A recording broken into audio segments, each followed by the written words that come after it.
It's time to take a station break. It's an FCC regulation. So pardon us just a moment for the call letters of our station. WRSU, New Brunswick, New Jersey. Hello everyone and welcome. Thank you for coming today to the second WRSU Hall of Fame ceremony. Our last one, for those of you who were here, was in 2023. It was our 75th anniversary.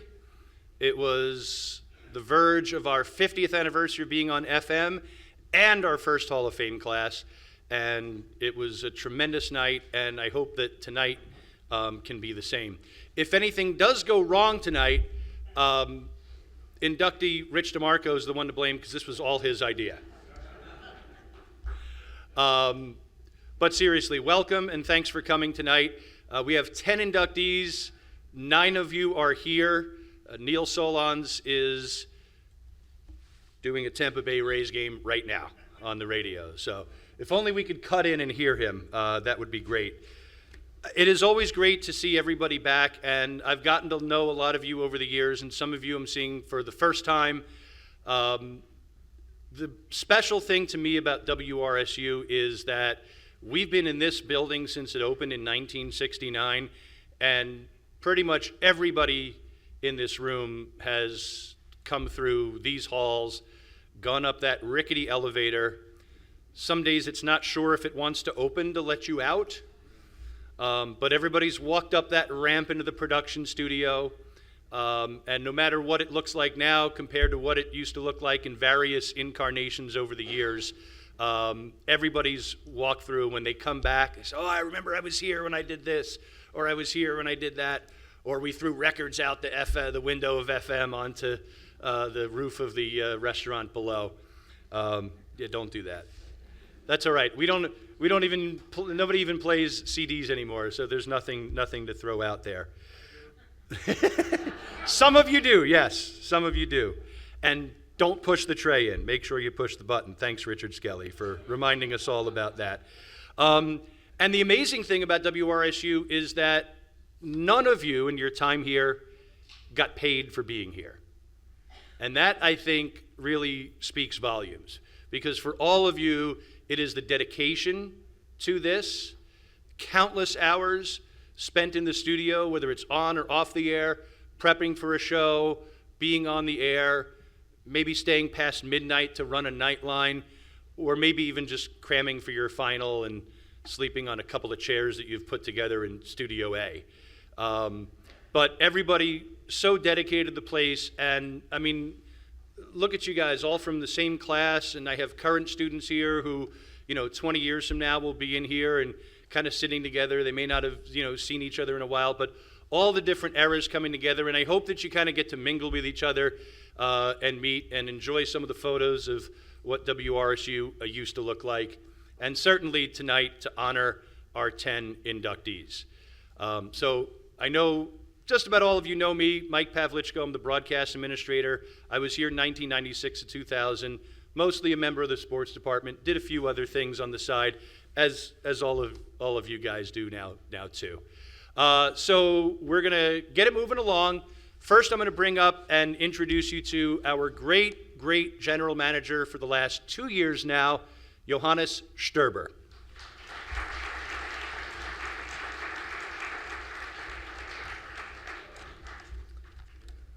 Well, to start things off with a bang, our first inductee of the night is the only one out of this group of inductees this year who was not a student here at Rutgers.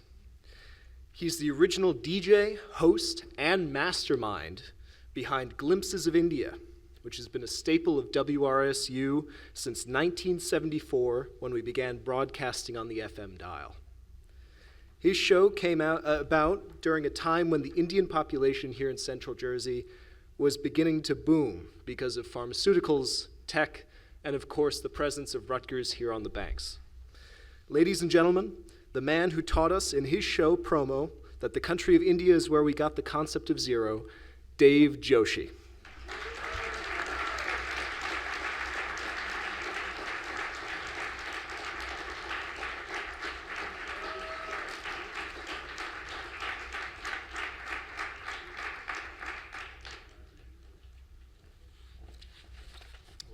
course, sir. Congratulations. Wow. Thank you, thank you. There you go. Thank you. All for you. Go right ahead. Thank you very much. Beautiful day today. I called upstairs and I said, make sure it's a good day so everybody shows up. But Mike said dedication, 52 years of craziness. That's what it is. Not just dedication. But it's been wonderful, wonderful journey for me. When I started, like Johannes said, very few people from India were coming in as students. And I would stop by on the street, anybody that looked Indian, I would say, hi, would you please listen to the show? And they offered me the show at 7 o'clock in the morning on Saturday. So we did that for several years, and then, of course, we graduated now to Sunday afternoon. So please do tune in 3 to 5 on Sunday afternoon when the sports is not preempting me. And it does a lot. But I wanted to introduce my families here. Well, you are all my family, so this is not a Hall of Fame. This is a Hall of Family.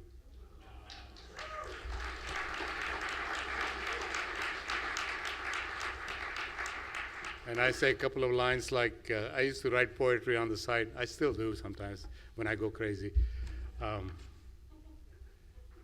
The original DJ, they call me. Dave Joshi is my name.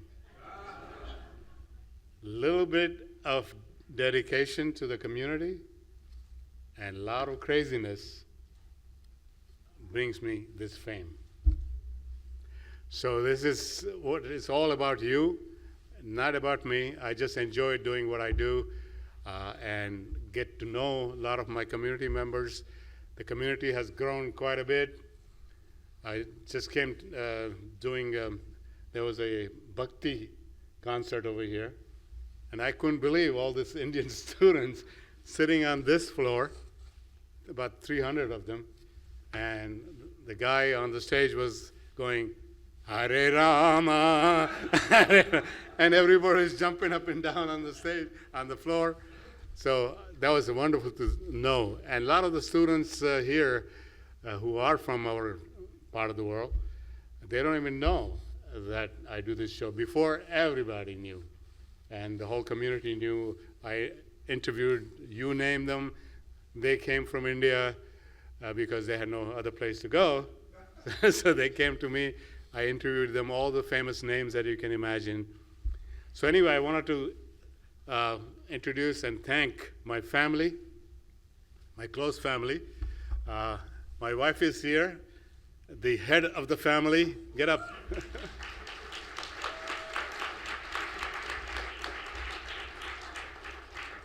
And my children, my daughter is here, Tanya. And Tanya went to school here, and she was a baby. Mike will go crazy if she did that now, if a baby did that now. She was a baby. She used to come to my show. I used to babysit while I was doing the show. And she would come on the floor with my music. She would dance and play, and she would point out my mistakes on the air later on. They said, Papa, you didn't say that right. But anyway, so now she's graduated and she's doing a wonderful job. So that's Tanya right there. And when she gets children, Mike will let me have the children over here too. And then my son, Kunal.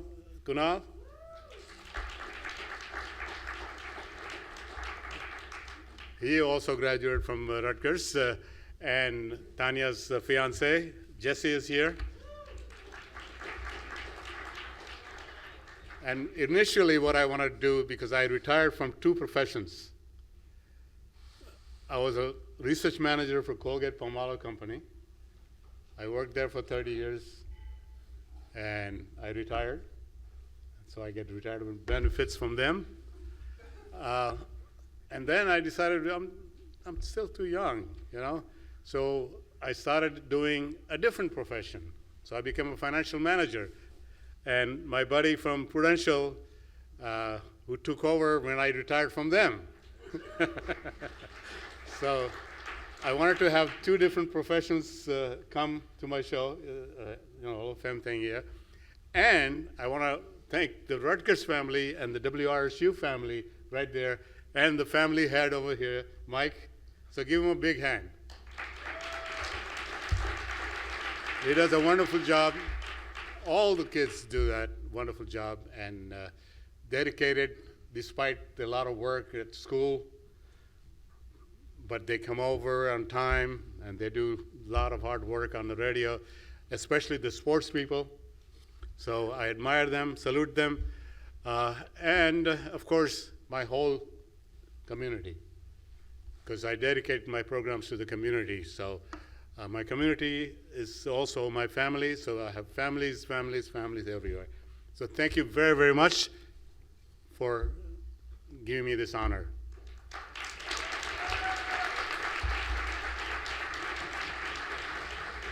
Thank you. Don't forget. Whoa, you gotta get that. I forgot my honor. You need that. Yeah. Thank you. Thanks. Thanks a lot, man. Thanks again. All right. Our next inductee was a 4-year member of the sports department, but also played baseball for the Scarlet Knights. One of his biggest achievements, though, at WRSU, probably if you go down to any local record store, and yes, there are still some record stores left, you can find Run, Rutgers, Run. About half the people in this room know what that is. When I tell you it was an LP record, still maybe about 3/4 of the people in the room know what that is. It was a year in review of the greatest basketball season in Rutgers men's hoops history, the 1976 Final Four team, Eddie Jordan, Dave Joshi, Hollis Copeland, and Jammin' James Bailey, and others. He was the engineer of that record, which is, I have a copy at home, and it's sitting up in my desk upstairs as well. But beyond that, he went on to an illustrious 4-decade career at ABC News, including Associate Director at Good Morning America, where he won 5 Emmys, 2 Edward R. Murrow Awards, a Peabody, and if we mention the rest, your parking is going to run out. Please welcome the class of '78, Bob Lazarczyk.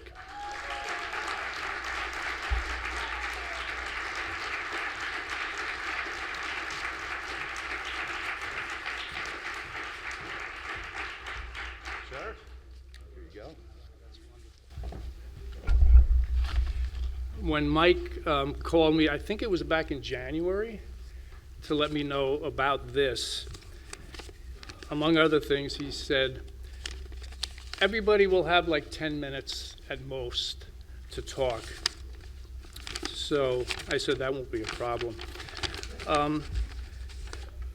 Looking at everyone here, my family and my compatriots from my era, you will understand why I will be short today. And that's basically because this is past my bedtime.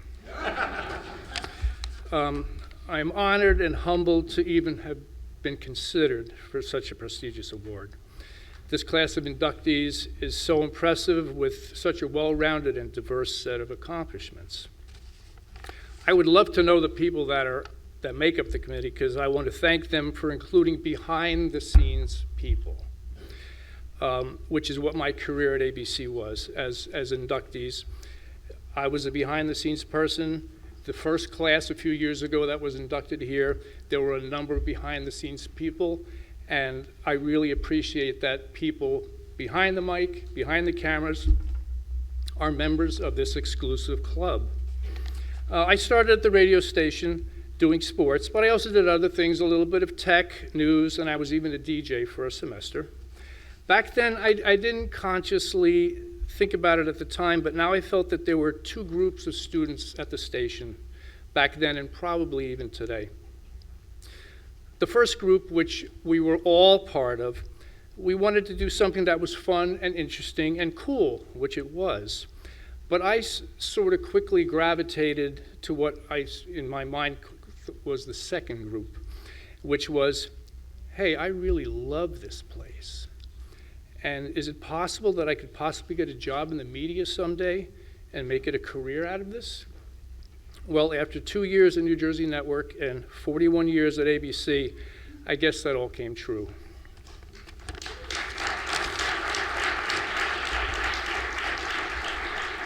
I can't believe that I retired from ABC 5 years ago, and I thought that was the end of my career. But I was wrong. Tonight is the end of my career. This induction is the icing on the cake, the cherry on top of a fabulous career. There are certainly others that feel this way, but I had a job and a career that I absolutely loved. Was it hard work, long hours, working nights, early mornings, weekends, and sometimes little to no sleep? Yes. And I wouldn't have traded it for anything.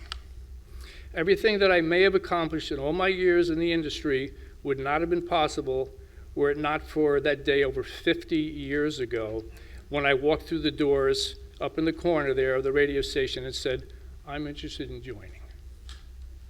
To the students that are here tonight, you're seeing all the things that the people that are inductees today that they've accomplished. Well, we were you. We were you. With a lot of hard work and effort, and yes, a little bit of luck, which you actually have some control over, you can make a career of this like I did. It is possible. It happened to all of the inductees, and it could happen to you. I've never forgotten where I got my start. It was right up there in the corner 50 years ago, and now I've come full circle. Thank you again to everyone for making this night so special, especially my family who's put up with the horrible hours that I've worked.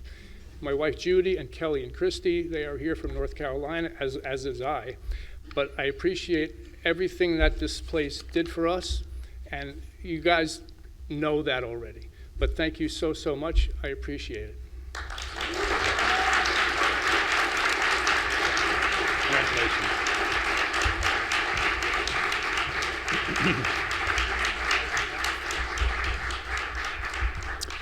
Our next inductee, I might have been the only one who asked him, what the hell does season extend actually mean?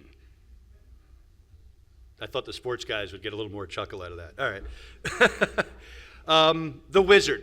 This man could fix anything, and if he couldn't, all you had to do was give him some wire, a soldering iron, give him $20, go to Radio Shack, and he'll build it for you. He'll make it happen. He came to WRSU shortly after we hit the FM airwaves and never looked back. He oversaw multiple renovations to the studios. This was the DIY era, when we were keeping it together with duct tape and Elmer's glue. And as a senior, he may or may not have hijacked the station from his dorm room one day with a bunch of friends just to play some records. Now retired, he spends his days working on the WRSUFM.com website, which, full disclosure, is where I stole most of the slideshow photos from that you were looking at earlier. It is a great site, and I think nearly everyone who came through these doors, at least from about 1974, 75 on, knows of our next inductee, and he will be introduced by his good friend and mentor, Richard Harvey. Dan Schleck and Richard, come on up to introduce him.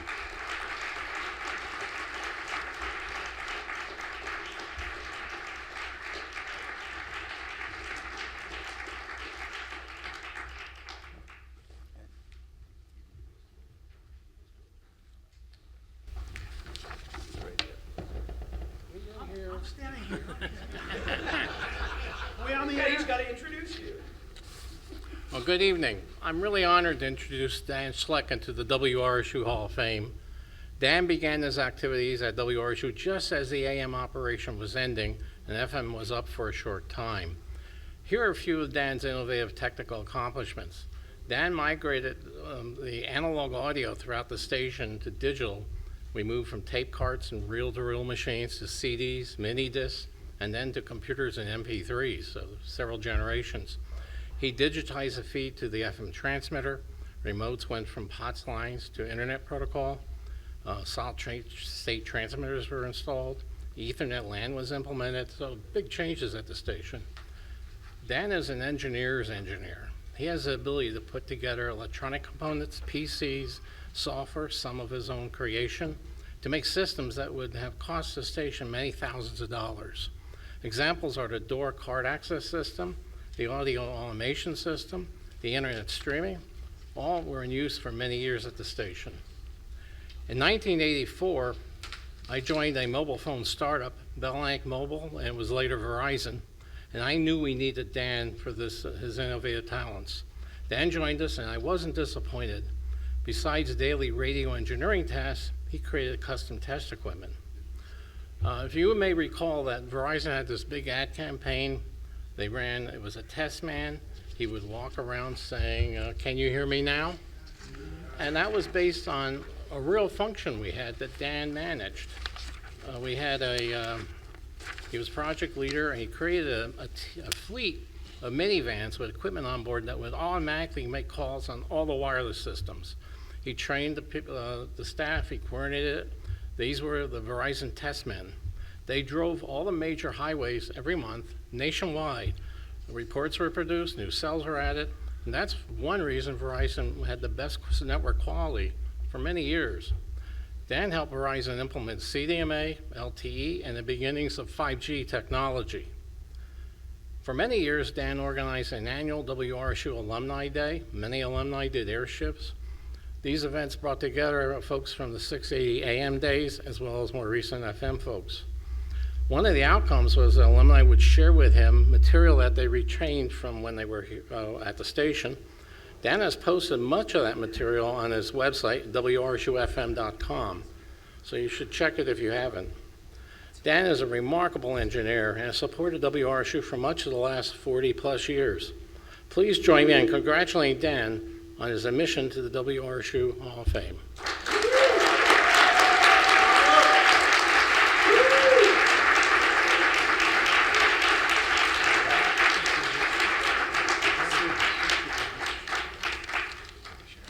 See if I can keep from dropping it. Better?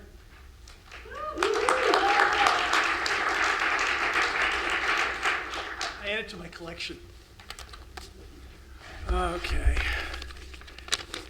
I'll never memorize all this stuff, so as a good engineer, I wrote everything down. Okay, let me get through this. Some of you have known me for a long time. Some of you have no idea what I did at the station as I banged the mic. Some of you have become lifelong friends, and I thank you for that. Some of you dreaded every time I walked into the room. You're pinning the board. You screwed up the log.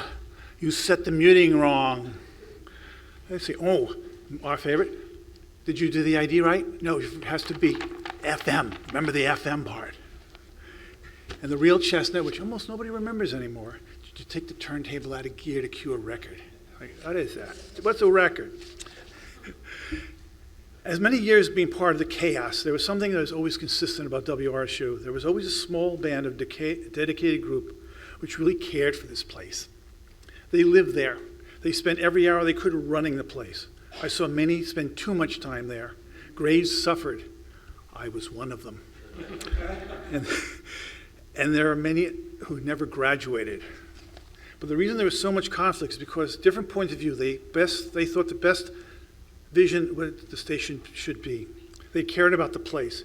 They did their best level work to make it work. This crowd of people that passed through RSU went through living careers. We have doctors, lawyers, broadcast, accountants, engineers, scientists, writers, practically every path of life. Among our alumni, I personally know an Emmy winner, Bob, wherever you're sitting. He was the person I'm referring to. Let's see, what else I have? I think there's a Tony winner. Right over here, we have a Grammy winner, RSU alumni, Duke. And I bet somewhere there's somebody has an Oscar, part of our crowd, but I have no proof of that. What we all had in common at WRSU, some at 12 College Avenue, some at 126 College Avenue. This crazy place. I didn't realize how amazing Rutgers was until you look back. Rutgers crew was always there to make life difficult, but one opportunity to do so many things. I spent many hours looking up the history of RSU and discovered how much we all learned here to help us in our real world. and the contacts we never knew we had because of this place. I got a terrific job at Verizon Wireless. I wrote this before I heard this from Rich. 27 years industry that went from expensive and niche to one that conquered the world. Everybody has a phone now. I was organizing the 43 union in 1988. I contacted Rich, the first FM chief engineer, and asked him to come. In the same call, he asked me if I wanted to come in for a job interview. I said no. A few days later, my brain re-engaged, called him back. I went for an interview, was there for 27 years. I have so many stories about this place. We did so many things. Football, men's basketball, then we started women's basketball. First only the home games, we didn't have enough money. We did these remotes. There was a 1964 World's Fair we went live from. Live from Seaside Heights. Local music remotes, malls, night spots, the Freedom Train, live coverage of President Obama. Throwing a wire out of the FM window to do a remote in front of the Student Center. The undefeated basketball team, live from the ledge with Dr. Mason Gross, and the night before Christmas. Live from Willie the Silent. We used to have a wire out there. The Chopin concerts. Who remembers the Chopin concerts? We did so many things, and all volunteers. We did things because we wanted to do these things. The RSU, I remember, along with most of the old staff, was lack of money. The fee board never understood how much it cost to cover our bills. The clanking UPI machine, what's that? Phone bills galore. In the old days, the only way to do a remote was via the phone company, and the phone company was never cheap. Radio lines, long distance calls. Long before cell phones, the staff used to come up and call everybody and everyone from the free WHR phones. They weren't free. We made do. Looking back, I did not realize how well equipped RSU was. We had current professional boards. We had really good tape machines. As the years progressed, we moved to the next generation technology. CDs, mini discs, computers, networks, internet, streaming, digital, and so on and so forth. When I visit RSU today, they have stuff we couldn't even dream of. This all started by a bunch of Rutgers students in 1946, headed by our first general manager, Charles Brookwell, class of 49. I think my greatest accomplishment at RSU was to keep the place going with tie wraps, duct tape, solder, and a little ingenuity, and a lot of help from the staff. We had so little money, and every financial decision was debated to no end. We didn't have the money to make a mistake in a big ticket item.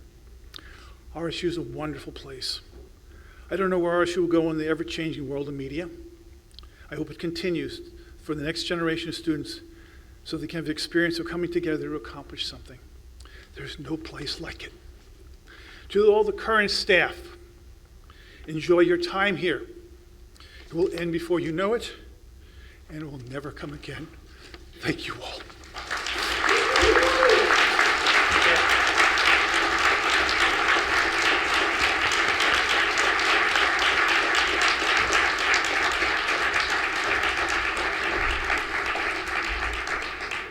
So just in the interest of everybody hearing, we're using an older mic tonight just because we thought it would be a fun little bit.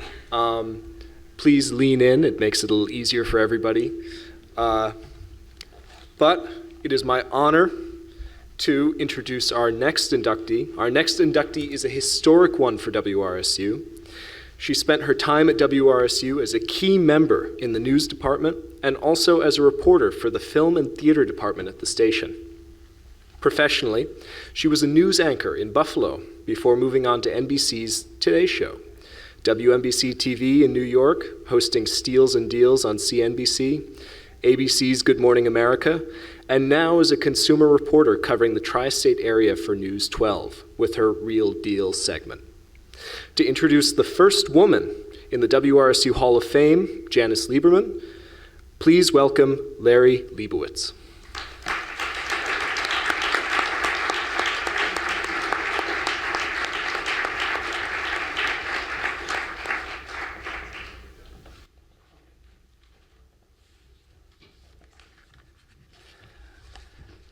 Wow, 88.7. Before I start, I just want to mention, I don't know if you've seen the cake tonight. It's a beautiful cake. It has the names of all 10 inductees on it. It's a beautiful cake, but I have to tell you, it's not the original cake that was delivered here tonight. I don't know if you heard while you were pulling in, I heard on WRSU News, and I heard on News 12, New Jersey, that the Rutgers campus police had to confiscate tonight's cake because they thought there was some terrorist threat. Apparently, the bakery sent over the cake printed 86.7. Anyway, some of you may not know me. My name is Larry Liebowitz. I worked at the radio station from 1977 to 81. I was a news reporter, editor, and host of a few feature shows. I had the pleasure of meeting Janice Lieberman in 1978, almost 50 years ago. We worked together on station shifts, reporting on local stories, and also did some out-of-town remotes as well. We became very close friends and remain good friends to this day.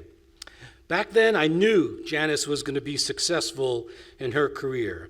If I had to choose one word to describe Janice back in the day, it was ambitious.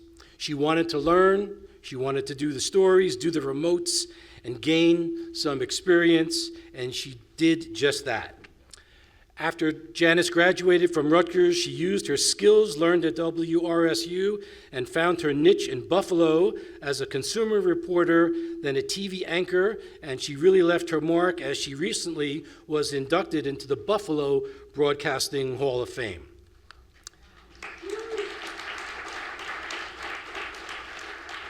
But this is probably a bigger plaque than you got there, but we'll see. After Buffalo, Janice hosted her own TV show on CNBC called SCILS and Deals, where she used her expertise in the field to inform consumers about the best and worst products on the market.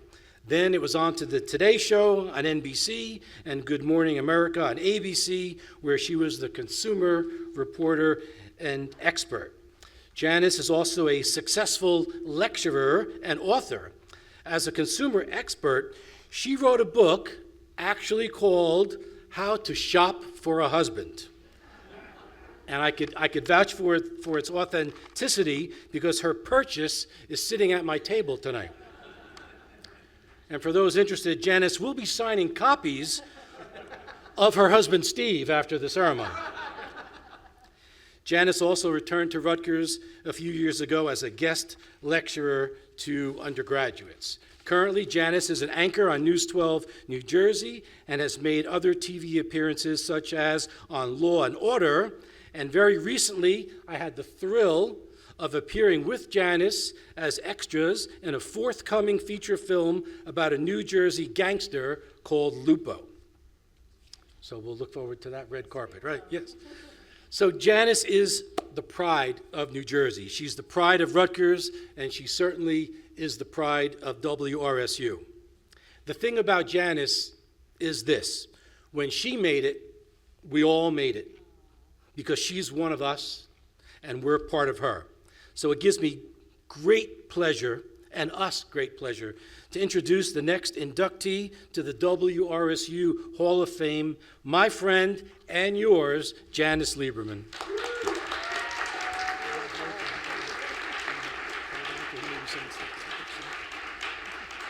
It is bigger than the one in Buffalo. Thank you so much. Wow, that's impressive. Can you hear? Yeah, okay. So thank you so much to WRSU Hall of Fame and to Rutgers University for this incredible honor, and heartfelt congratulations to all my fellow honorees. Jim Berman, we worked together. It's great to be honored with you. And I'm truly humbled to be recognized by a place that honestly shaped my life. I want to thank Larry Liebowitz for this beautiful introduction, for nominating me not once, but twice. I didn't win last year. Okay, I'm not holding it against anybody. But also for being my mentor, great friend over the years. You showed me how to cover a live election. So thank you, Larry. And to Howard Rosenstein, who's not here, he was the director of fine arts. He got my roommate Doreen and I to see all the great plays and movies for free. So that's where I got my consumer reporter kind of, deals from. WRSU is where I found my voice and where I honed it. It gave me the confidence to pursue a career as an on-air reporter. And being so close to New York City, I landed an internship at 2020, taking the bus to Port Authority. That experience was life-changing. It was the moment I knew this was the career for me. And it's funny because I was an English and communication major at Rutgers, and I actually struggled in honors English. My papers would come back too journalistic. I wasn't, so I was all about the facts. I didn't really see the point in embellishing anything. But as it turns out, it led me to exactly where I was meant to be. And how lucky I have been to have a career that followed my passion. Every day, something new, interviewing incredible people, working in a fast-paced industry, taking time cues in my ear, and while you're reading the copy, an industry where you are only as good as your last story. As a consumer correspondent, the excitement of delivering a story that may have helped so many people was so rewarding to me. The teamwork I first learned here at WRSU, the newsroom energy, the frenzy, it gave me that high that made me want to keep pushing and growing. And it still gives me that high. My first on-air job was in Buffalo, where incidentally I was born, and they have said that the nicest winter I've ever spent was my summer in Buffalo. I paid my dues there. A lot of people had escape tapes, as we would call it, where you would be in a snowstorm. If you care at all about this reporter who's starting out, take me to your station. But I was truly living my own Mary Tyler Moore single woman dream in Buffalo as a young single reporter. The next step was CNBC. When my agent told me that I could audition for a brand new network, I knew it. I finally made it to New York City. And then he broke the news to me. It was in Fort Lee. But I was back in the state where it all began, and back where I currently live with my husband and my two sons, David and Judah. And from there, it was on to GMA and the Today Show. We must have crossed paths. I'm not sure. And most recently in News 12. It's a dream job. It's only a career I could have imagined having, and it all started here at WRSU. How lucky and grateful I am to WRSU and to Rutgers. Well, at one point, I was very pregnant with my second son, and I was asked by a literary agent to write a book. My high school friend and I decided to write about what I knew, shopping and dating. And that became the book I co-authored, How to Shop for a Husband and Get a Great Buy on a Guy. Well, it turned out to be my husband, Stephen Gerber, who's here. He also attended Rutgers, by the way, and he founded the Dance Marathon.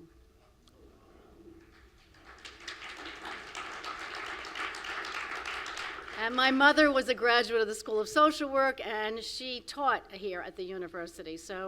And my brother-in-law went here, and so we have we owe a lot to Rutgers University, so a heartfelt thank you. And to the next generation of journalists, I see some of you here. Follow your dreams, get that internship, believe you can do it. This place can change your life. WRSU wasn't just a station. It was a launch pad where we all learned from each other. It gave me the tools, the confidence, and the direction for everything that followed. And I am truly grateful, deeply honored, and so very proud to be part of this community. Thank you again.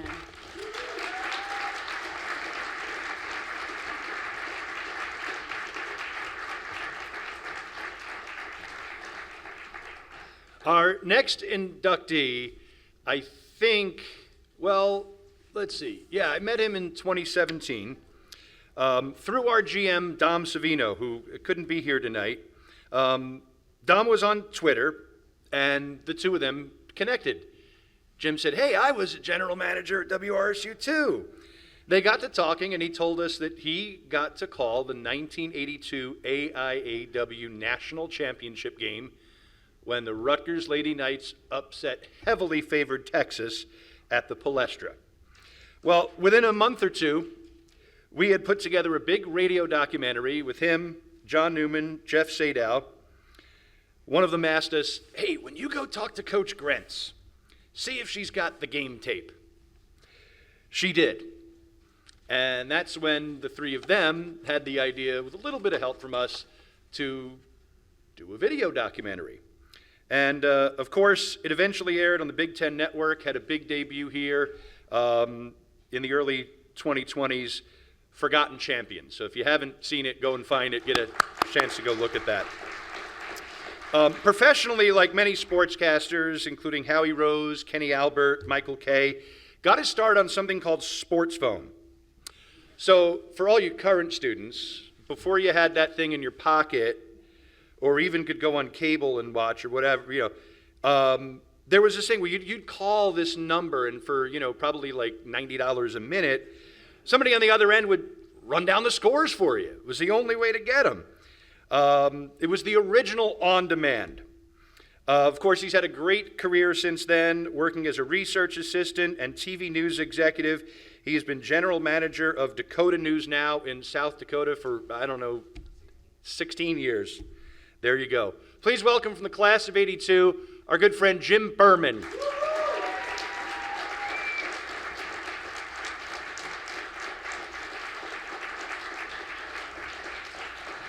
Jim Berman Memorial Sports Trivia. Here you go, sir. Thank you. Wow.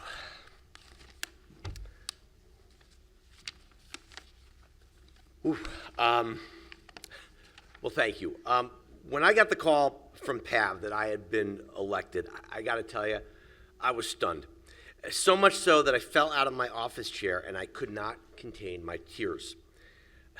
This is so meaningful to me because tonight represents the culmination of the improbable journey that I made just to get to Rutgers and WRSU.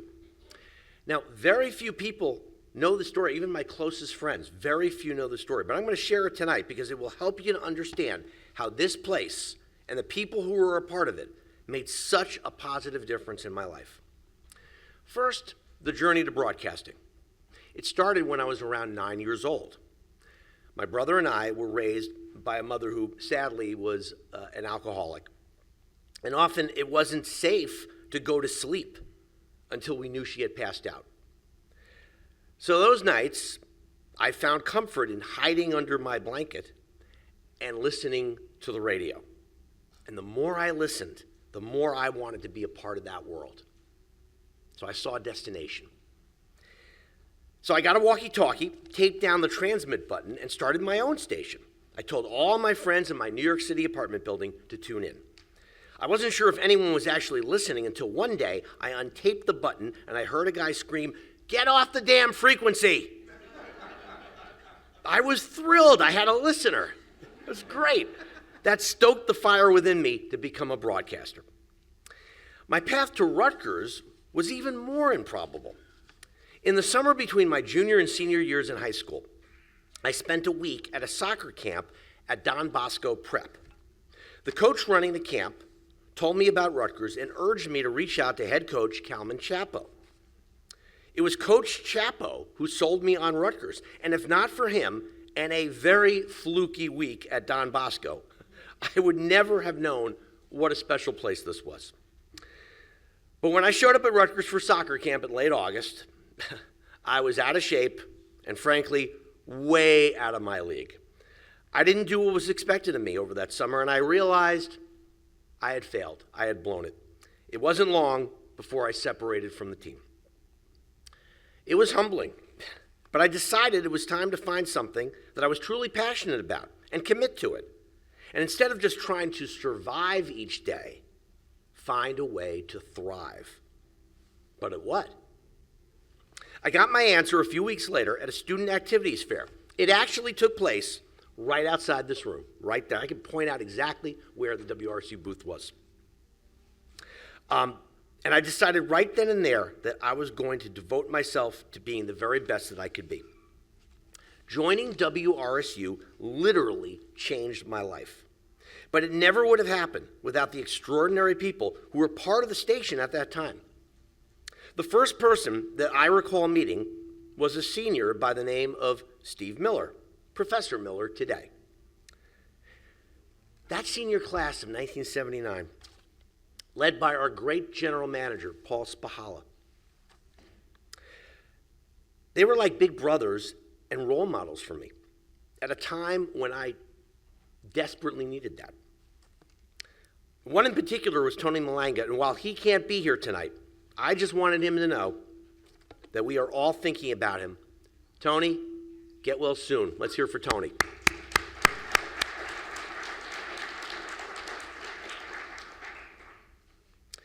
Quick story from my freshman year. I was on Nightline during the Eastern 8 basketball tournament. Steve Boy and I were ripping into Villanova coach Raleigh Massimino. I remember saying I thought he was the most overrated coach in the country. Well, out in Pittsburgh, our WRSU crew was in an elevator. Massimino walks in, and when he realizes they are from the station, he goes nuts. One of your bleeping announcers upset my mother, who was listening to your bleeping station. Get the bleep out of my elevator. Well, then we get a call from our humiliated crew wanting to know what the heck happened, and the person who answered the phone said it was Berman. I thought I was going to be fired, but everyone thought it was hilarious. I learned a great lesson. Be at your best every day because you never know who might be listening. It could be a coach's mom. So, Paul, I'm glad you're here. I would just like to say 47 years later, I apologize for everything I put you through that day, okay? On this night, I find myself thinking about dear friends, two that left us way too soon. Art Weissman, my roommate, and Steve Veriker. And I'm so honored that Steve's brother, Chris, is here today. Thank you so much for being here, my friend.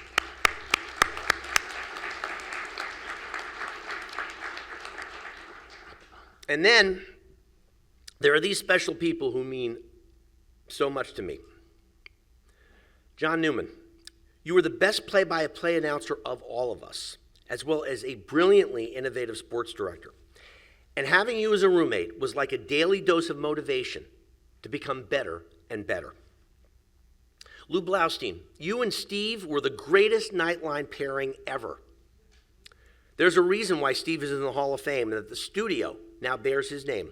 And Lou, you were known as the doctor of college basketball because no one knew the game better than you did. Dave Koenig, you were an amazing sports director and also an incredible interviewer.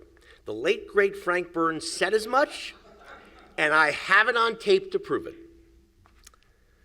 Bruce Binkowitz, you were, and still are, the most amazing combination of wit and brilliance that I have ever known. And that showed up over and over again on the air. And if you'd like an example, go to YouTube, find the 1981 WRSU Targum game, and you'll understand what I'm talking about, okay?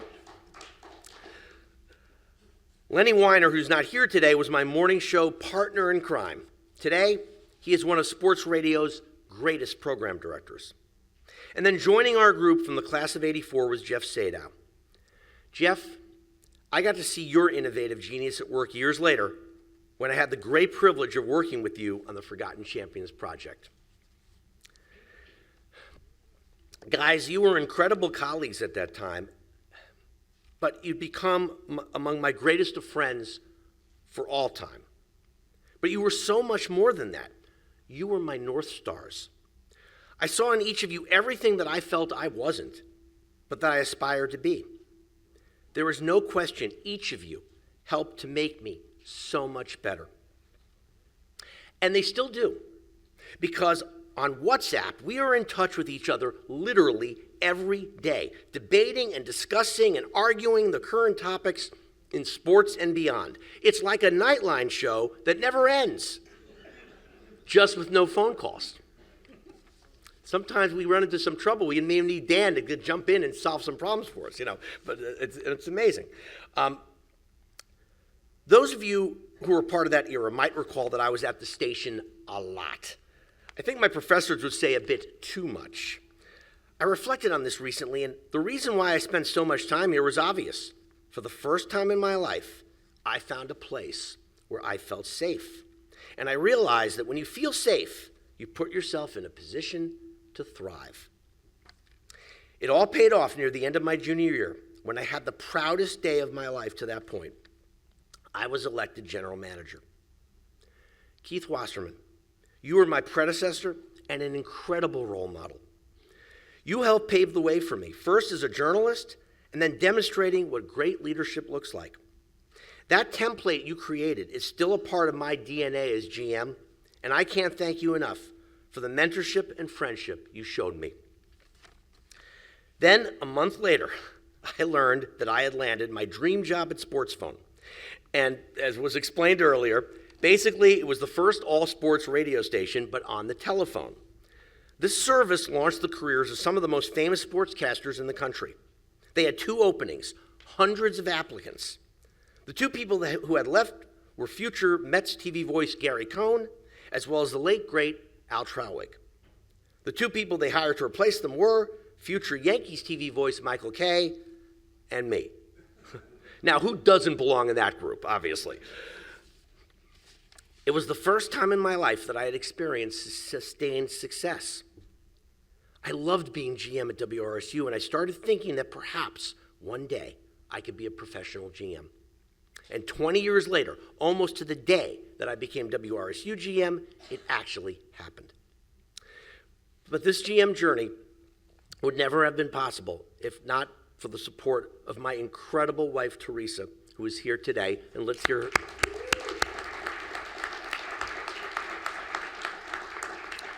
And our amazing kids, Claire and David, who may be listening or watching right now. I'm so grateful to you, honey, for all that. We've had a lot of moves over the years, and it's been amazing. Couldn't have happened without you. Thank you. I love you.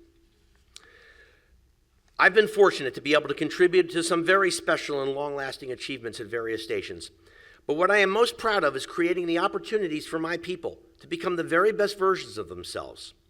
I focus on teaching, encouragement, lifting people up, especially when they may be struggling.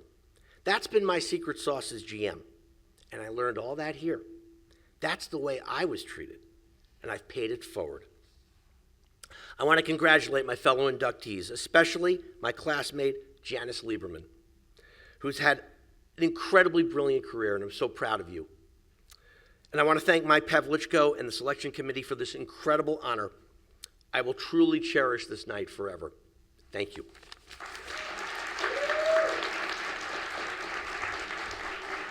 Thank you.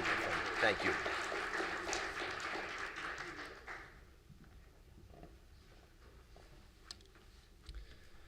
And now, our next inductee started at WRSU as an undergraduate and frankly never left. He quickly joined WRSU both on and off air as a DJ and also a member of the tech department with Dan Schleck. Eventually, he became chief engineer and worked on many renovation projects in the 80s and 90s and was prominent in the burgeoning New Brunswick music scene, where he would open for yet another WRSU Hall of Famer, Matt Pinfield, at the legendary Melody Bar. Professionally, he did side work in the engineering department at WCTC and the sister station, Magic 98.3. Now retired from work in the pharmaceutical industry and IT fields, he still spins most of the 80s and 90s alternative tracks on his show, El Hombre Solo, airing Saturdays from 10 a.m. to 2 p.m. here on WRSU. Please welcome a 2-time graduate of Rutgers, Ed Wong.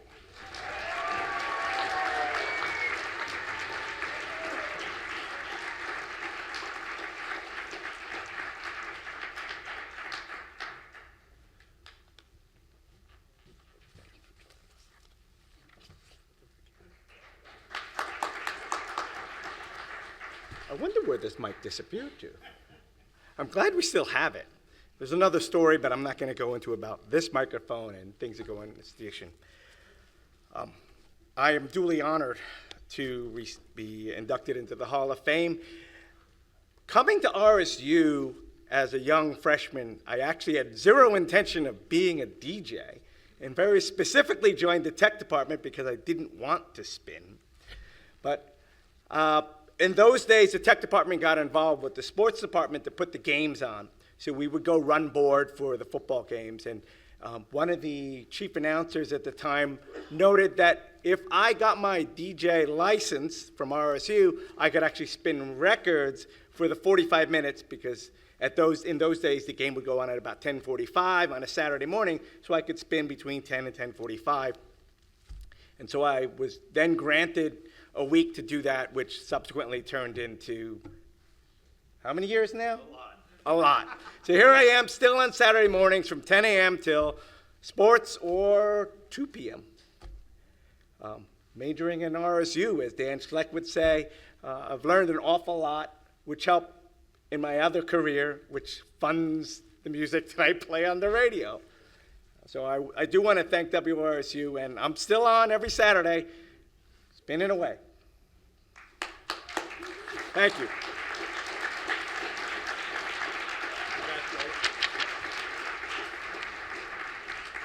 Football, football, football, football, football, football. Remember hearing that on the other end of the line going, what the heck is he doing? Classic, classic. Our next inductee, a member of the sports department, another one who also played sports, was on the soccer team, right? He then spent several years at WCTC in the sports and news departments as a reporter and anchor, moved on to All News 1010 Wins and News Radio 88 in the city, was also bureau chief for Metro Networks up in New York metro area. We'll call it Jersey. Currently, in addition to being the public address announcer for the NFL's New York Giants and Army football up in West Point for the last 2 decades plus, he wakes up at 2 a.m., I think, every day. For all my kids who do the morning show, I don't know if I could make it in by 8 a.m. 2 a.m. he's up every morning to get in for his nationally syndicated show, This Morning, America's First News, with Gordon Deal, heard on over 300 radio stations across the country and available on all the major podcast platforms. To introduce from the class of '89, Gordon Deal, his son, Brendan.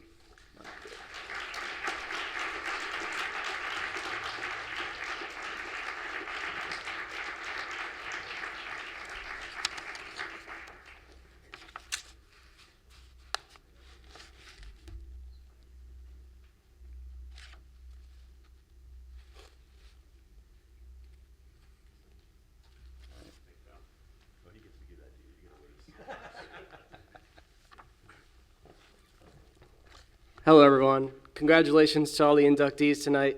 My name is Brendan Deal. I have the honor of introducing my father, Gordon Deal, tonight, whose career has given us so many cool, special, lifelong memories, especially his public address work with Army and the Giants. Being able to go to the games, go on the field, kicking field goals, running in the end zone, going up to the booth, hanging out with my dad, watching football, grab the binoculars to help him see who tackled who if he needs extra help.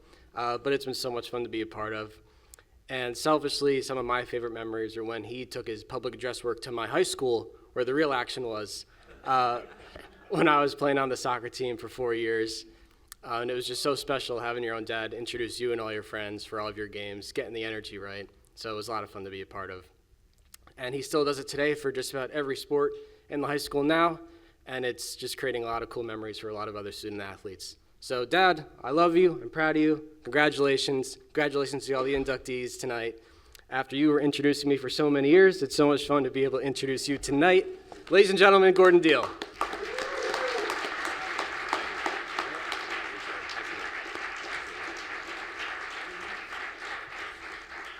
That was awesome. That's hard to top that. First of all, congratulations to all the inductees. This is really cool that your school recognizes you. When Mike called, it was clear that, at least if you know me as a student, it was not the Academic Hall of Excellence that was calling to invite me to the Hall of Fame. But I was happy it was WRSU nonetheless. I do want to acknowledge 2 people who are here tonight who've had a big role in what I do. And first is my wife, Kelly, who's here tonight. First of all, an extremely accomplished broadcaster of her own who cut her teeth like I did at WCTC here locally in Magic 98.3. Went on to become a reporter with Metro Networks in New York City, where I was. A longtime reporter for WCBS News Radio 880, news anchor at New Jersey 101.5. She essentially set aside her career a number of times, reinvented herself multiple times, at least 4 times, so that I could have the path that I had. She took charge of the family and I did the radio thing. So thank you. I love you. You're the best.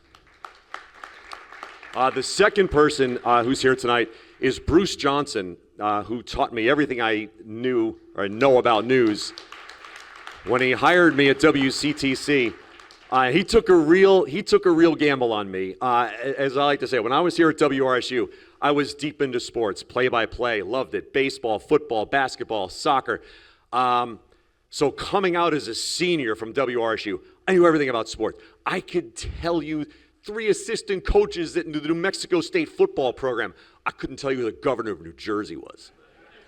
So Bruce took a real chance on me. I was a real project. So thank you, Bruce, for all you did. I appreciate it.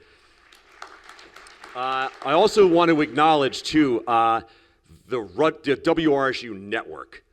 So Pavlichko, I still reach out for interns.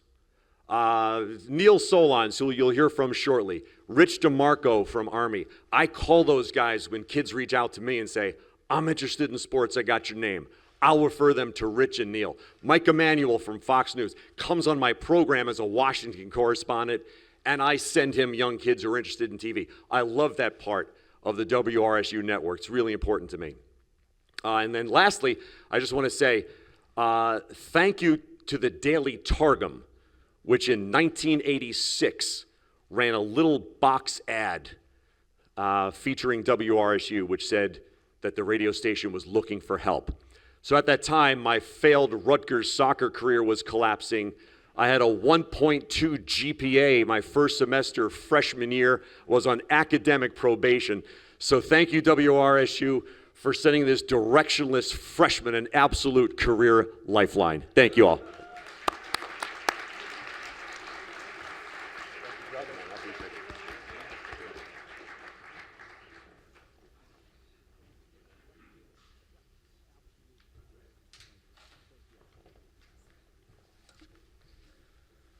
In talking about our next inductee, I'd just like to start by saying it's always amazing how many people got their start in sports but wound up in news at the end. We've already had Jim Berman and Gordon Deal, and now we have another. Our next inductee got his start broadcasting play-by-play of basketball, football, and soccer on WRSU, then made the transition after graduation to the news business. He worked in Texas and Los Angeles before moving on to the Fox News Channel nearly 3 decades ago in 1997 as an LA-based correspondent, where he's now the chief Washington correspondent for the network, while also serving as co-host of Fox News Live on Sundays.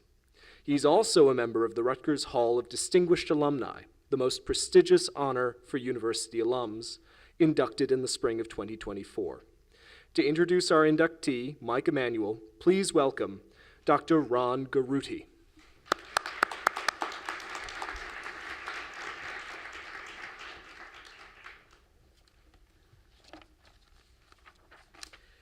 I first met Mike Emanuel back in 2016 when he was named a Rutgers 250 Fellow, and our friendship has grown ever since then, in no small part due to our shared love for this university.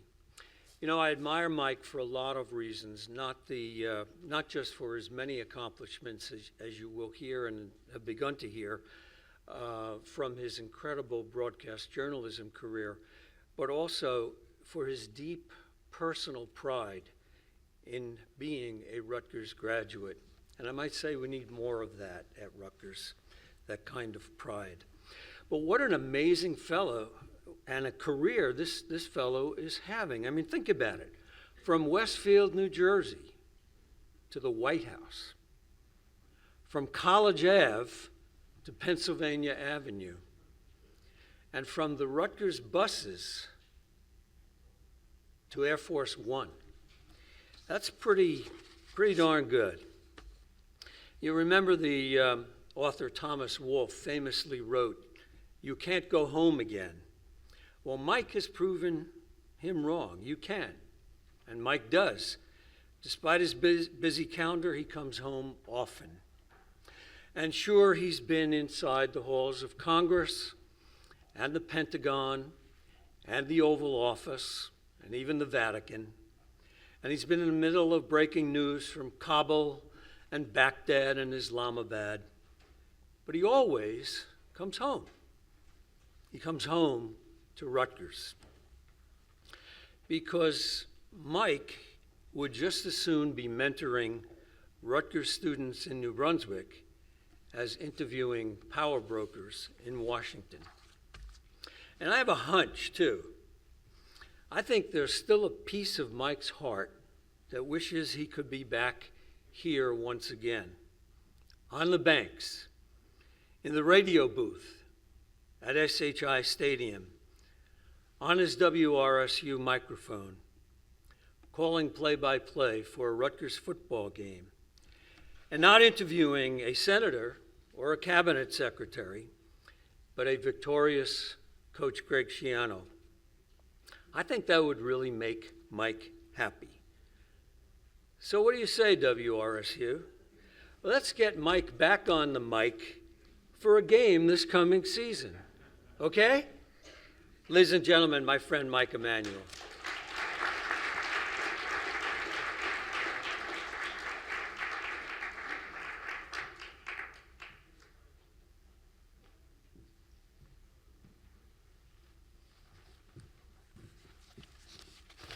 Well, this is awesome. Honored to be here. It's always great to go home. Ron, thank you for that wonderful and warm introduction. You are a dear friend and a wonderful role model of a Rutgers alum who never stops giving. I'm sorry my wife and children are not here with me tonight. It is prom night in Northern Virginia, so it's a huge night for our daughter and for my wife. Our son is at UVA dealing with the fun of final exams. I'd like to congratulate tonight's fellow honorees. I am so happy to be going in with you to this wonderful Hall of Fame. This award means a great deal to me. WRSU and the relationships created here have such a special place in my heart. I remember seeing an ad in the Targum in my first days on campus for WRSU, seeking people to do all the jobs at the radio station. The idea that I could be on the radio in college was the first critical step toward my broadcast dream. I did sportscasts from a small booth off the newsroom. I did pre- and post-game shows, Nightline. I auditioned to do football, men's and women's basketball. Then I did men's soccer, men's lacrosse, and tried baseball.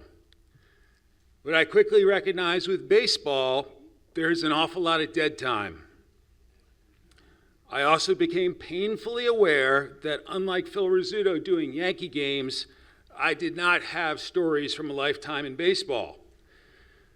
The other ugly thing was that at a big university, I didn't know any of the ball players personally.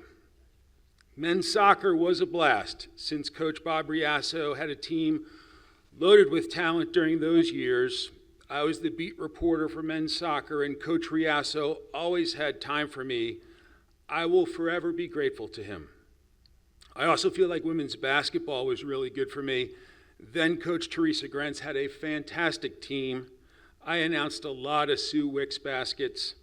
I did, however, learn an awkward lesson late in my women's basketball play-by-play tenure.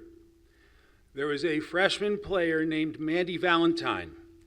I didn't know her that well, but she seemed like a really good person and obviously a solid athlete. One game, I was doing play-by-play, and I said something to the effect of, "Mandy Valentine in the corner, oh, that's a brick." Well, I ended up at the women's basketball end-of-season banquet. Mandy came up to me and threw her arm around my neck and said, "Mike, did you really need to call my shot in that game a brick?" She had someone record the game. I was very apologetic. Now when politicians complain from time to time, I'm used to it.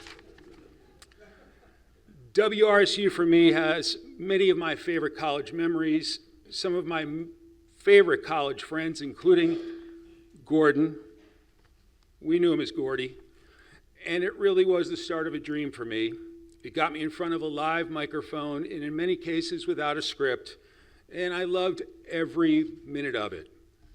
To current students, if you want it really badly, you're willing to work your heart out, show up every day with a smile on your face, with a great attitude, eager to learn, great things are possible. It's not going to be handed to you, but if you're going to go for it and want to go for it, it can happen. And sometimes you live beyond your dreams. Thank you. Thanks, sir. I think we all have a story like that. Thank you, brother.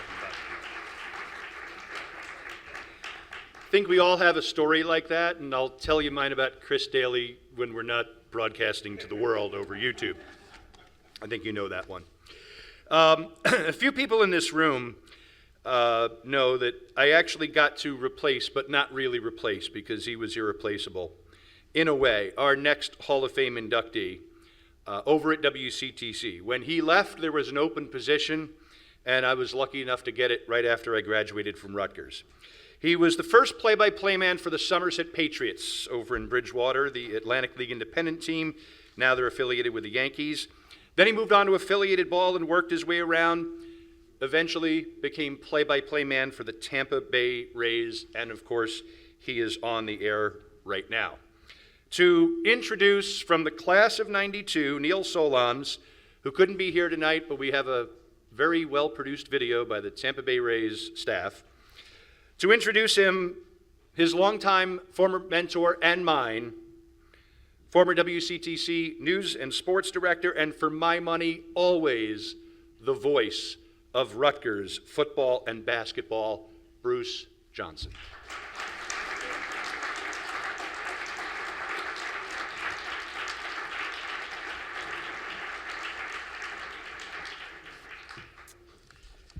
Hello, everyone. At his core, Neil Solondz wanted to be a Major League Baseball play-by-play announcer, and that is as ambitious a goal as one can have in broadcasting. Neil began that pursuit here at Rutgers as a freshman back in 1988 when he walked into the studios for the first time of WRSU, and Neil became a mainstay in his 4 years at RSU, being named sports director his senior year. Neil did play-by-play in football, men's basketball, women's basketball, soccer, lacrosse, and of course baseball. After graduating in '92, that resume launched Neil into a professional career, which led him to our news and sports department at WCTC here in New Brunswick. He also became an integral part of the Rutgers radio network.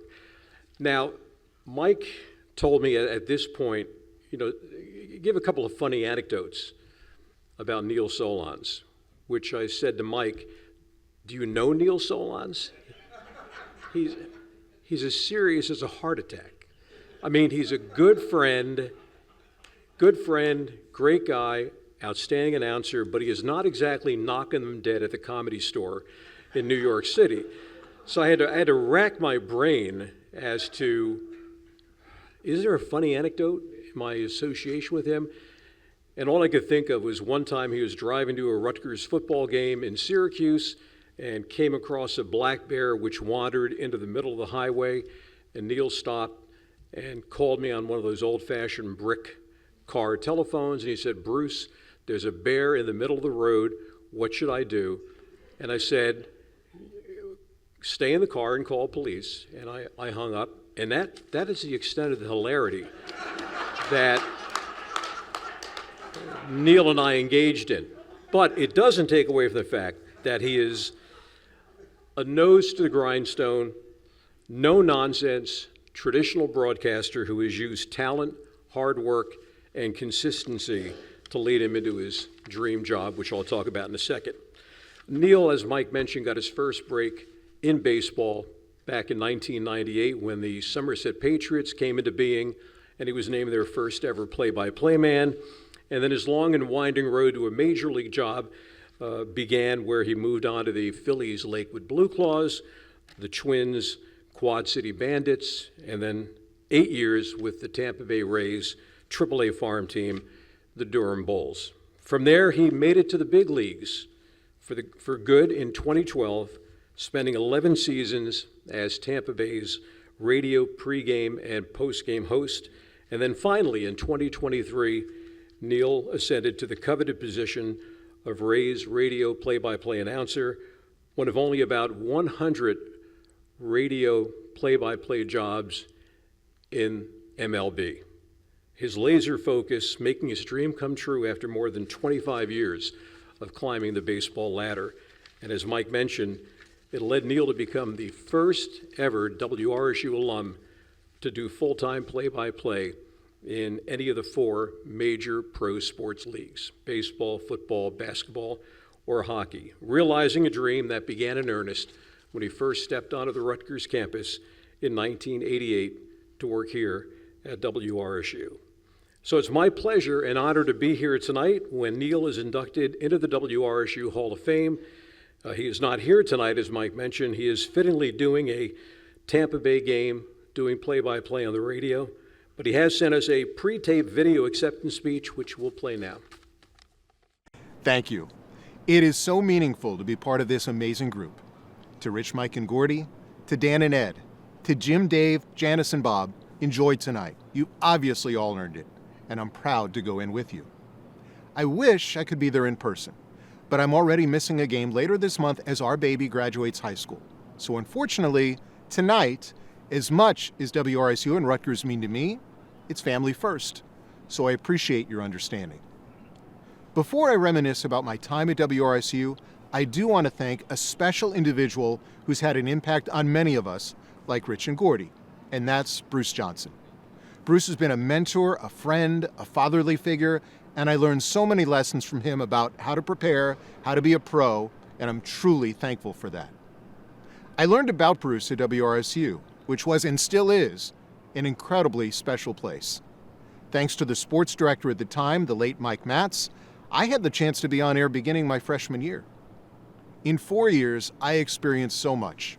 An NCAA baseball regional in Austin, Texas, an NCAA lacrosse match in Virginia, basketball trips from Morgantown, West Virginia to Tucson, Arizona.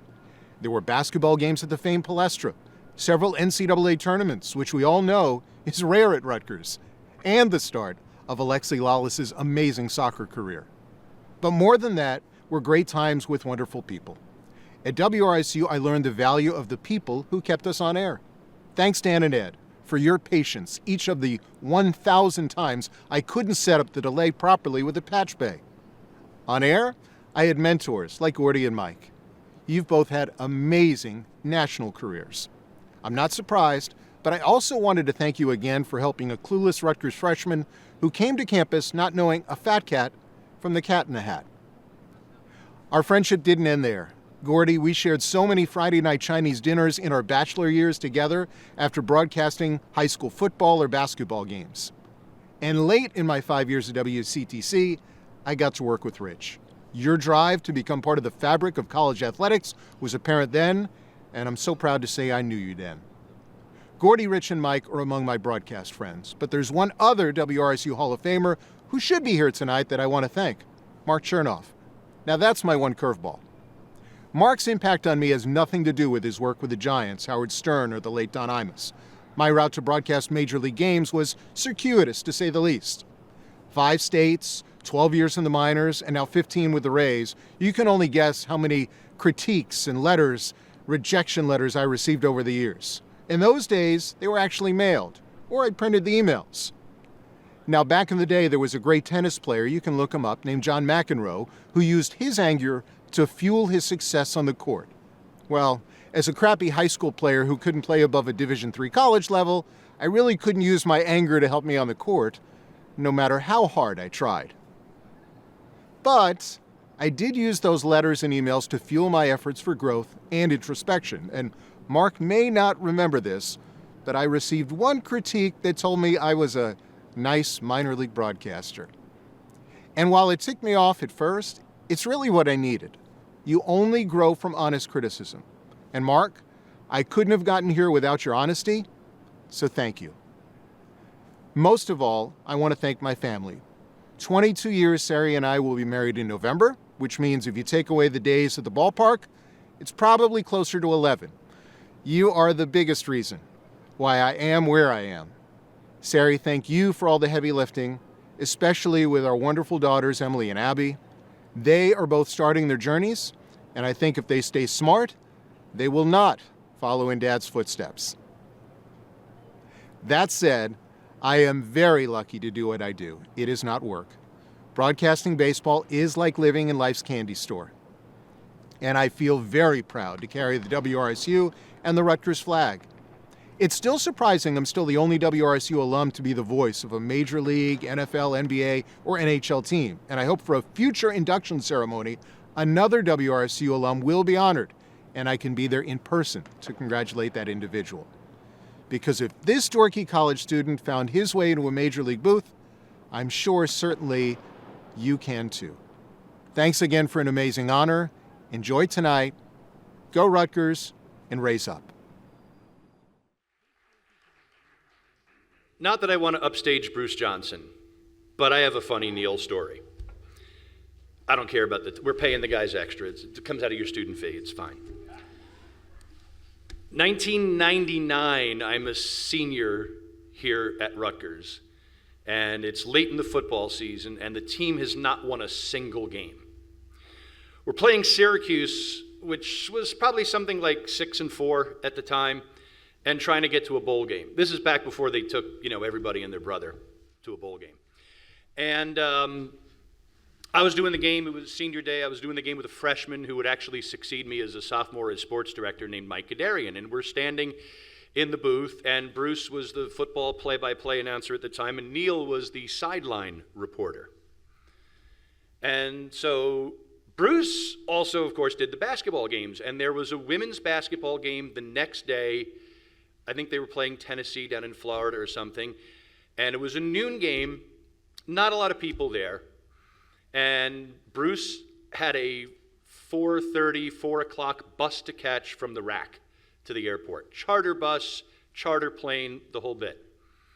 And so I said to Neil, because if you are a Rutgers fan, you are the eternal optimist. You drink the Kool-Aid. And I said, Neil was telling me about this, and I said, well, Neil, what if the game goes to overtime? Mike, it's not going to go to overtime. And he said, shaking his head like this. I said, no, but Mike, it's not. Well, what if it just goes long or something? Mike, he's just shaking his head. Well, it went to overtime, and Lee McDonald, a former walk-on kicker, wins it with a field goal. And although there were probably about 15,000 people there would probably be about 45,000 who say they were there. So after the game, we packed up our equipment, and Neil come up. And I go, so Neil, don't start, Mike. He goes, I had to come up from the field and do play-by-play because Bruce had to leave to go get the bus. This guy called the entire season and had to leave and listen to Neil on the radio in the car. So it did go to overtime, and Rutgers won the game. That's my Neil Solondz story. Our next and final inductee tonight shares with me the fact that both of us have a voiceover credit in video games. I suspect he made out a little bit better than I did. Anyone ever heard of Bomberman Jetters? All right, 3. Anyone ever heard of EA Sports and their college football games? Yes. I think you did better off than I did. Here to introduce from the class of '98 and the voice of Army football heard around the world, please welcome to introduce Rich DeMarco, Todd Cohen.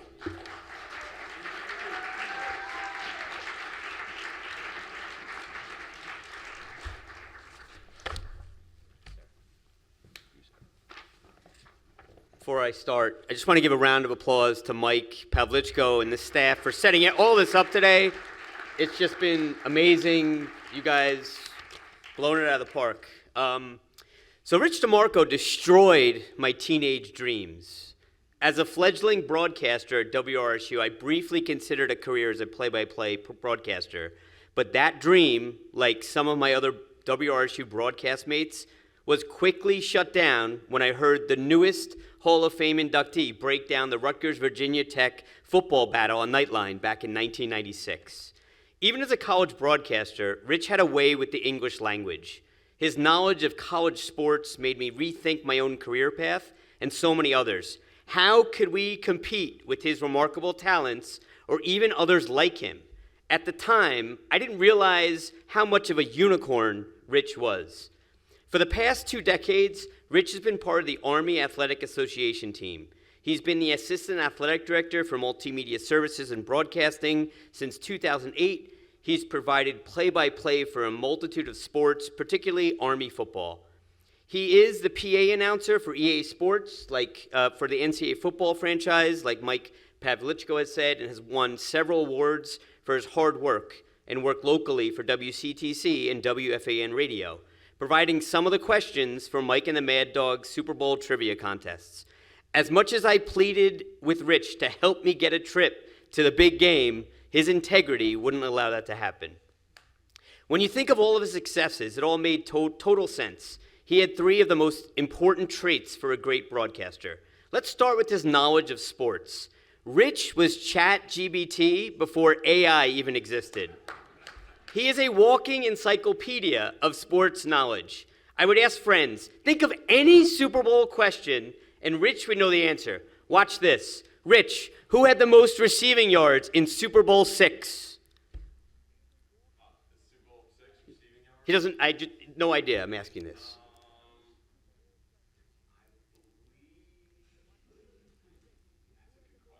I'll let you think about it. All right. All right, maybe not then. It's poor Warfield. All right, but that's okay. He's trying to look like O's Perlman up here. It didn't work out. The second is his phenomenal work ethic, which was second to none. I mean, the man bled WRSU. How committed was he to the radio station? Rich's car had a WRSU FM license plate. He was all about Rutgers to the point where his blood was the color scarlet. That's crazy, right? I remember our junior year, WRSU desperately needed a sports director, and no one on the station would step up to the responsibility. Rich could have easily used his senior year to hone his talents and learn with local media, but he gave 100% of his time to help us at WRSU, using any free time to set up phone lines or offer guidance to a new staff member on how to improve their skills. The third trait is lifting up others to make the team the best that it can be. Rich was and continues to be all about helping others. He uses the phrase foxhole guys, and that's him. There's no one I'd rather have in the middle of a crisis than Rich. When my mom passed away earlier this year, Rich and Katie, his wife, were there. When random people ask for favors, Rich does anything he can to help others. Someone wants tickets to Army Tarleton State football? Consider it done. Someone asks for an Army t-shirt. Rich is there for them. Someone asks for 2 tickets for Army-Navy football in Baltimore? Not so fast, my friend. But I'm sure he'd help if he could. So I've asked some of Rich's associates to use one word to describe him as a person. Here's what they said. Self-centered, a traitor, confused. Oh, wait, that was from the Navy Athletic Administration staff. Sorry about that. So here's what someone close to him would say. Never ceases to amaze. This is what the Army Athletic Director, Tom Theodorakis, said. Did I do that well? Did I say his name right? Okay. He is the steward of the rich history of Army athletics, an exceptional teammate who cares about everyone he works with. It's a true honor to call him a teammate and watch him go to work every day. I asked his family about him. His son Matthew called him hardworking. His son Reed called him supportive. His wife Katie said he's living his dream. The hard work has taken him all over the country, to the White House and other amazing places. He is the only WRSU alum to provide play-by-play for a major college football team. I present to you a close friend, the human version of AI, and as Army coach Jeff Monken called him, the best voice in college football. A man who's truly living his dream, a great guy, and the newest member of the WRSU 2006 Hall of Fame class, Rich DeMarco.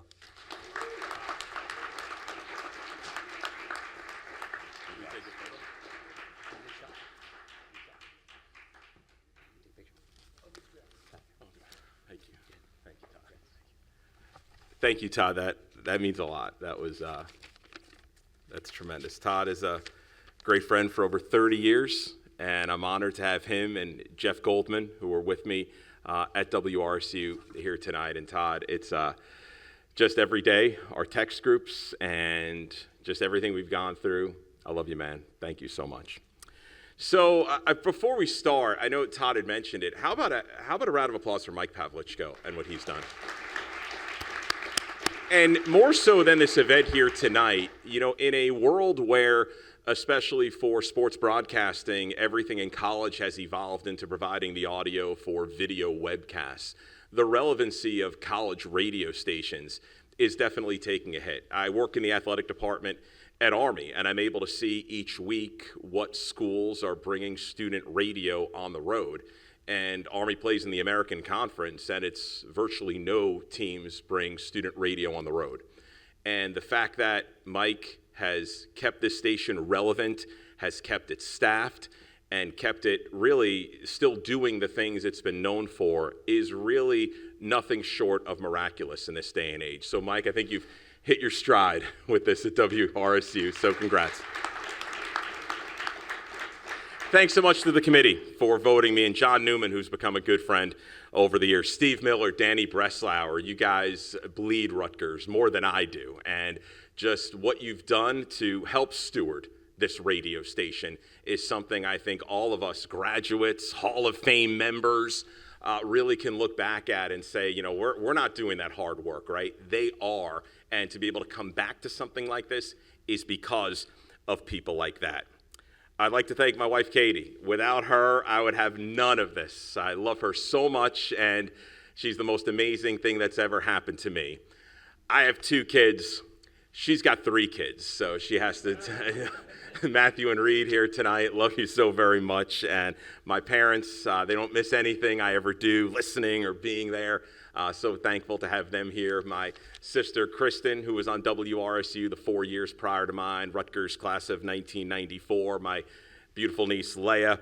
My sister-in-law, Sally. If you see double, it's my wife's identical twin. They're a minute apart. And have someone who's known me at Army for the last 18 years, Scott Robson, coming out. Meant a lot, you coming down from West Point to be here and share this with me and my family here today. So I came to Rutgers as an engineering major, joined WRSU as an extracurricular activity where my sister had previously been the news director. I realized, you know, this is what I wanted to do. It wasn't about being in a lab the next 40 years of my life. Not that there's anything wrong with that, but I just it didn't really get the juices flowing the way I wanted it to. Sports directors, Gary Winkler, Eric Black, and Drew Weisholtz, those who really I learned so much from. Drew in particular took real interest in what he thought I could do. Stu Hodem was also right there supporting everyone. Great to have Stu here tonight along with Dallas Herald, who was our esteemed news director, general manager as well. Jeff Goldman, who's here, and I mentioned him earlier, Josh Grants, 2 people older than me. We talked about mentorship, and that's a big deal to me, giving back to young kids. But these were Jeff Goldman and Josh Grants, 2 people in particular who were a couple years older than me, but always made me feel like an equal. They would drive to the Bush campus to pick me up to go do something and never talked down to me or said that my broadcast, where I was in my career, wasn't good enough. They were always supportive, and I will never, ever forget both of them, despite being a few years older than me, always took an interest in me. And it's fitting to be in this class with Gordy and Neil, 2 people who were always around, no matter the myriad of problems we had at WRSU to go to advice. We'd hear the good things we were doing, also a lot of times from Neil, the things we weren't doing so well. He would make sure we knew and made them better. Great group of classmates, Todd, Erica Herskowitz. We were there together for 4 years calling all sorts of games and great moments. Todd, a true on-air partner, and over the years really realized that chemistry, which is so important when you're calling a game. I even say that now, when you're able to work with someone, build a friendship, be able to finish each other's sentences, just know how the other thinks. Todd was and will always be the first real on-air partner I had. And as I look back, it really helped my development. So I don't know if I might have crushed your dreams, Todd, but you really helped mine. Of course, the great moments on the air. Todd, the Vanderbilt women's basketball trip, we knew what the Batman building was, right, in the Grand Ole Opry.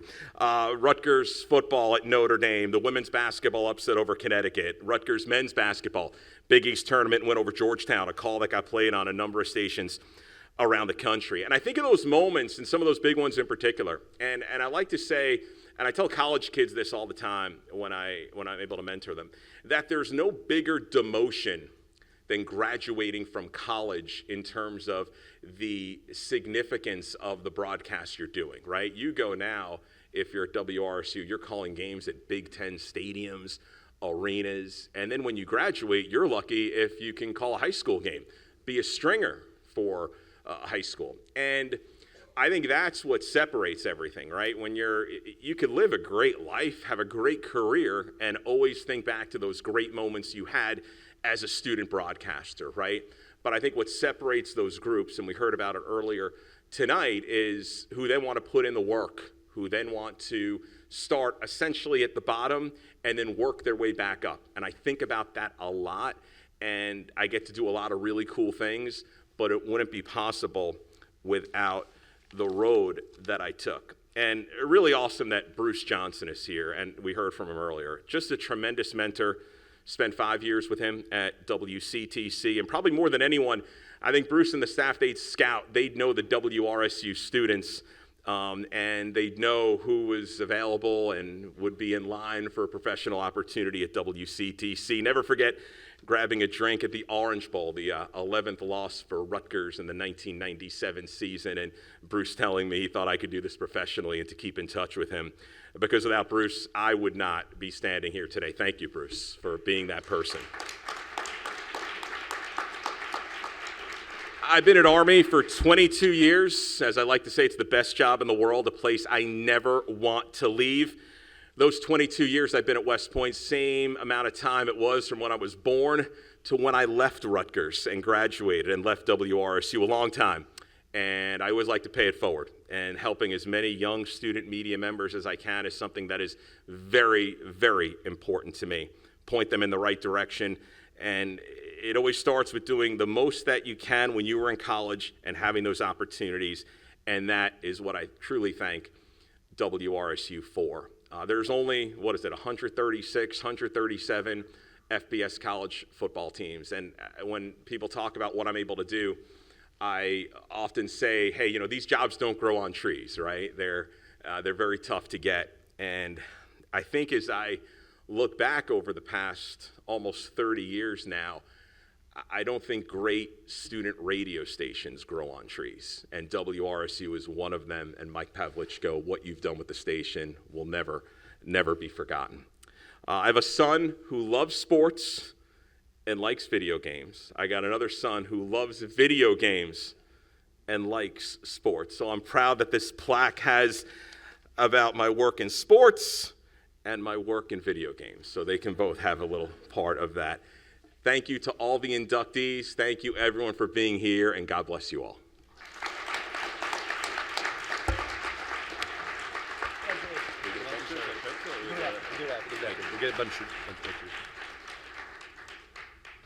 I appreciate all the kind words, but my job is to give all of my current students the tools they need to get to where they want to go. So all the stuff that you guys talk about, what we've done upstairs in renovating the place and bringing in the newest technology, it's not because I want the accolades, it's because I want you guys to use that, because that's what you're going to use when you go out to your careers. So it is all of you, it is all of those who came before you, all of you out there who have made this station what it is. So one last round of applause for yourselves, please, for all of you who made WRSU what it is today. So many people to thank. I don't want to forget everybody. I just want to thank everybody, all of the current student staff who helped out and done this. And Whether it's tonight or maybe next week, we will have a we'll have a video of this up on our YouTube channel if you want to go and watch it and check out what happened here tonight. And you can tell all your friends who weren't able to make it, and a couple people weren't feeling well, couldn't get here, and hopefully Neil can watch it as well. That's it. Show's over. We're only 37 minutes over time, but that's all right. We'll pay the caterers. Take photos if you want and see the cake, which is in the back. Enjoy dessert. Thank you for coming. You can hang out for a little while. We'll do some pictures as well. I do want to get all of the Hall of Fame members up for a photo, but we'll do that in a little bit. We'll let some people get dessert, and we'll get everybody up. Thank you for coming, everybody, and for those watching at home, good night.